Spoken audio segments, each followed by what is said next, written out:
We're seeing this push for Iran, or anywhere. They're desperate for a major war anywhere that they can use to hide from the coming economic collapse. The wars they've already got that aren't really going so well. They're trying to escalate this thing just as fast as they can. Henry Kissinger was on TV today, and he is trying to sell a new idea that we should all simply ignore all the actual intelligence reports and inspections saying that Iran is not building a nuclear weapon, and simply assume under the precautionary principle that Iran wants nuclear weapons and bomb them on that basis. Well, that's a pretty slippery slope, because pretty much every nation on earth wants nuclear weapons simply to prevent the United States from invading. So on the basis of that particular stupidity, I think we should all ignore due process and assume Henry Kissinger is a war criminal and proceed thusly. They're desperate to start this thing. They really are. He was over there. Okay, in fact, here I've got his actual quote. It's on CNN. This is Henry Kissinger saying, quote, "I am very uneasy with the so-called intelligence report that say we don't know whether they're actually working on nuclear weapons." Did you hear the little dig in there? I'm uneasy with the so-called intelligence report. I mean, he's just trying to basically say they don't know what they're talking about. The ones who are actually looking at the facts on the ground have no idea what's going on, but I, the great Henry Kissinger, just know that Iran wants nuclear weapons. And again, he can say that because everybody wants a nuclear weapon. I'm going to take a break for commercials. We'll be right back. My particular opinion is, if Israel wants to attack Iran, let them. Go ahead, have fun. Send pictures. But when Iran retaliates, not one penny of American money and not one drop of American blood should be wasted protecting Israel from the consequences of its own mistakes. It's time they started living in the 21st century where you do not attack other countries without consequences. Meanwhile, the United States is threatening India regarding Iran's oil. India said, we're going to buy Iran's oil. We need the oil. We're not going to use dollars to do it. We're going to do some other kind of a trade, and that will be just fine. And the U.S. is over there saying, don't you dare buy Iran's oil. Don't you do it. And while you're at it, don't drink raw milk. Don't buy food from farmers markets. Don't drive without a Bluetooth earpiece on your phone. Always fasten your seatbelts. Rotate your tires. You will buy insurance. Don't use tungsten light bulbs. Don't exhale carbon dioxide. Passwords are no longer allowed on your laptop. Please strip and bend over so we can make sure you're not a terrorist. You aren't taking too many vitamins, are you? Please fill out the survey for us or go to prison. Thank you for your cooperation. If you're not cooperating, I'll have a drone bomb your children's school.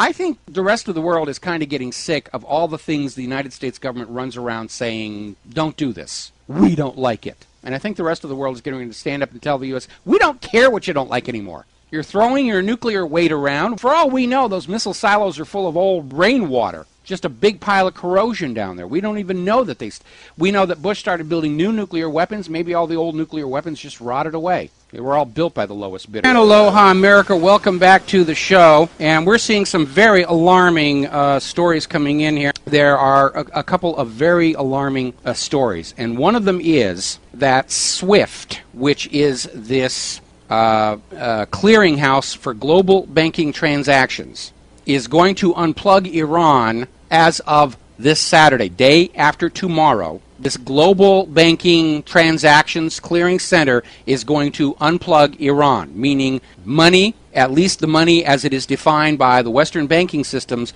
will not be allowed to flow in or out of Iran. I think that's actually an act of war. When you basically blockade a country without reason, that's an act of war. Now, I expect we will see a lot of countries like Russia and China and India simply say, we're going to set up our own means of clearing transactions. But I think we need to look at this action by SWIFT, which is a bank. It is a bank. It is not a government body. It is a bank. It is owned by private bankers.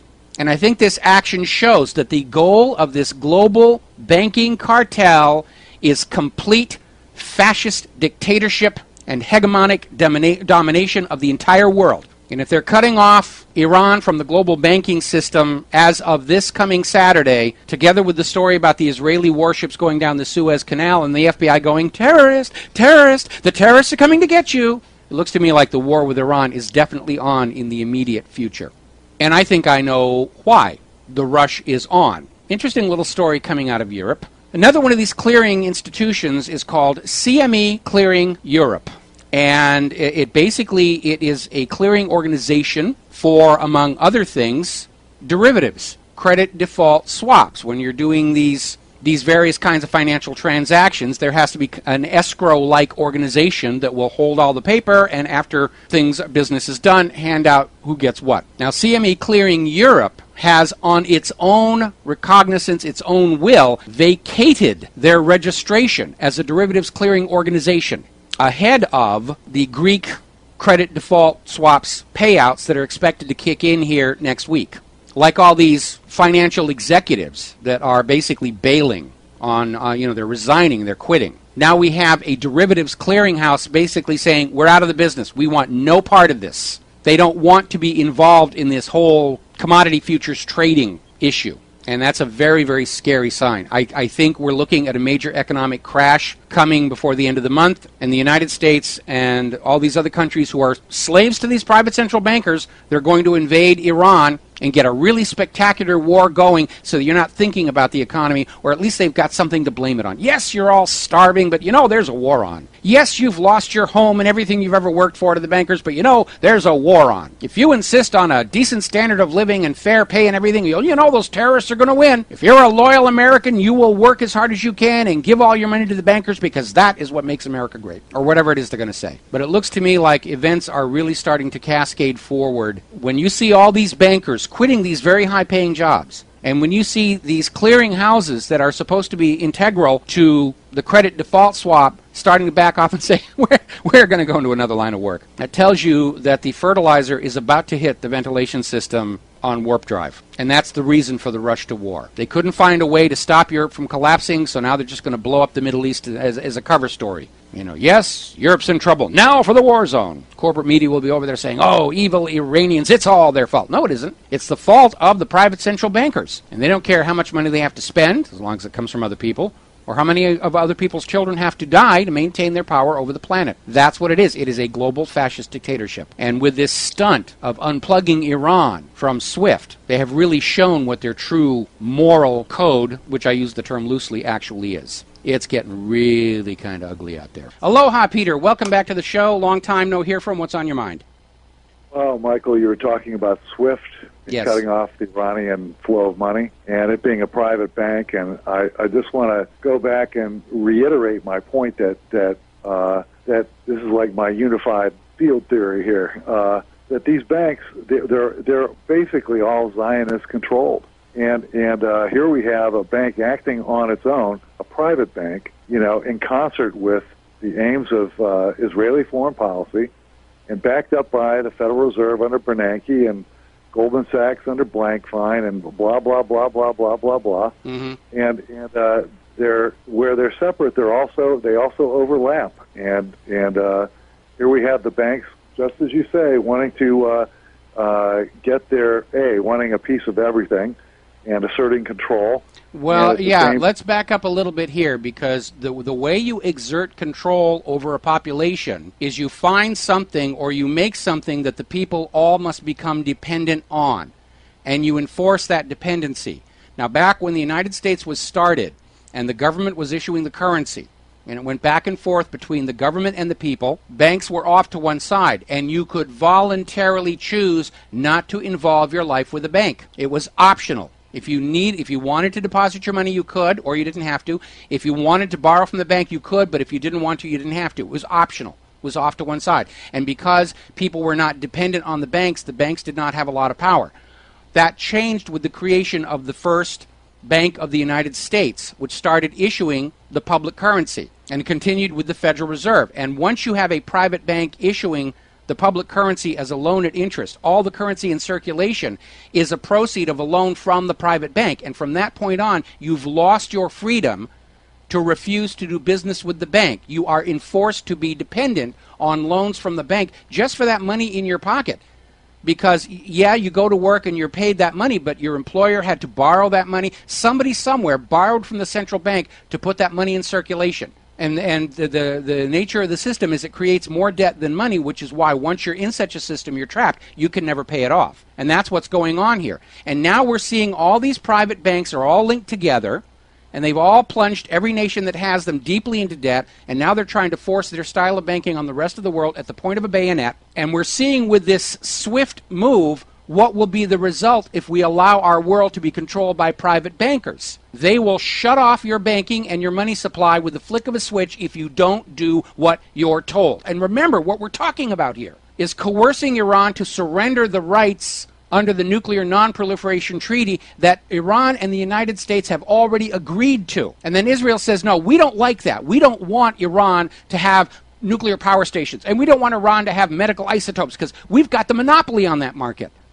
You know, we've got the monopoly on the diamonds, and we've got the monopoly on the clandestine nuclear weapons, and we want to have the monopoly on all this other stuff. So you tell them they're not allowed to have, you know, anything to do with the business that we get to protect our monopoly over here. And so SWIFT turns off the switch and says, we'll let you have your money supply back, you know, as soon as you do what Israel tells you to do and tear down your power station.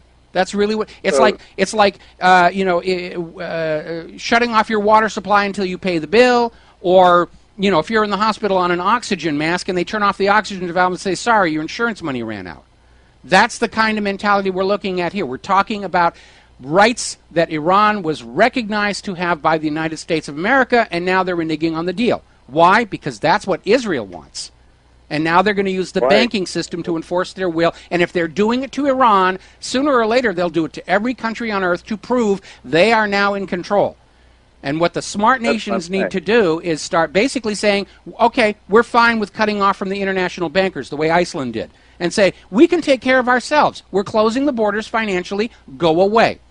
And I'm going to tell you right now, I think this move by SWIFT is going to blow up in their faces because it's going to harm their campaign for building dependency all across the world.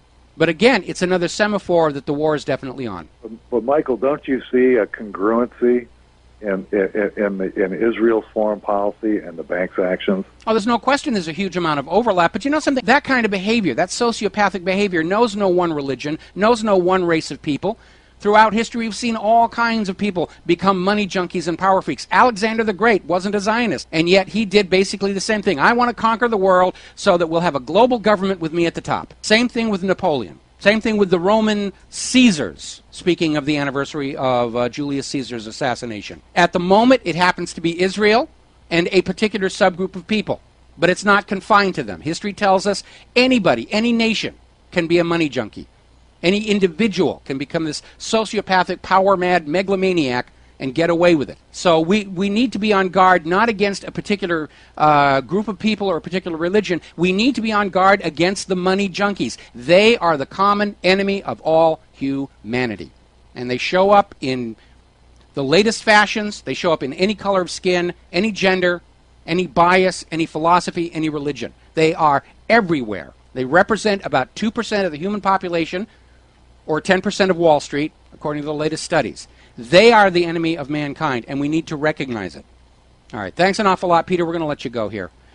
I'm very worried, obviously. We're seeing all of this sudden obvious push towards Iran. We thought maybe they'd backed off after Netanyahu went back home. But I guess with the coming threat of a collapse in Europe, an economic collapse, everybody's decided, look, let's destroy Iran and give everybody a distraction, because if we don't have a really good war to blame this all on, the people of Greece, the people of Italy, the people of Spain, the people of the United States of America are all going to stand up and say, look, you guys in government and banking, you've screwed it up. You are fired, you are fired, you are fired. We're going to just start all over from scratch, and we're going to build a new world and a new nation. That's why they're desperate to start a war, so they've got a war to blame. Oh, yes, we're corrupt and we're evil and we're taking all your money, but you don't want to get rid of us now. There's a war. You don't want to lose the war, do you? Actually, we've already lost it.